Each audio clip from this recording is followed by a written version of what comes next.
Hi, ಈ ವಿಡಿಯೋದಲ್ಲಿ ನಿಮಗೆ ಮನೆಯ ತಿಂಗಳ ಎಲ್ಲ ಖರ್ಚುಗಳನ್ನು 10,000 ರೂಪಾಯಿ ಒಳಗಡೆ ಹೆಂಗೆ ನೀವು ಉಳಿತಾಯ ಮಾಡ್ಬೋದು ಅಂತ ಇಲ್ಲಿ ನಾನು ತೋರಿಸ್ಕೊಟ್ಟಿದ್ದೀನಿ. ಮೊದಲಿಗೆ ದಿನಸಿ ಸಾಮಾನು ಮ್ಯಾಕ್ಸಿಮಮ್ ಎಲ್ಲ ಬರ್ತಿದ್ದೀನಿ ಇಲ್ಲಿ.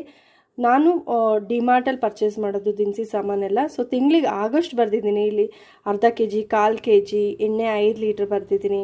ಕಾಫಿ ಪುಡಿ ಎಲ್ಲ 250 ಗ್ರಾಮ್ ಹಾಕಿದ್ದೀನಿ. ಸೊ ಈ ಥರ ಒಂದೊಂದನ್ನೇ ಬರ್ತಿದ್ದೀನಿ. ಇದು ತೂಕ ಮತ್ತು ಇವಾಗ ಎಷ್ಟು ರೂಪಾಯಿ ಇದೆ ಅನ್ನೋದನ್ನ ಇಲ್ಲಿ ನಾನು ಬರ್ತಿದ್ದೀನಿ. ಎಲ್ಲ ದಿನಸಿ ಸಾಮಾನೆಲ್ಲ ಸೇರಿಸಿದ್ರೆ 4,379 ರೂಪಾಯಿ ಆಗುತ್ತೆ.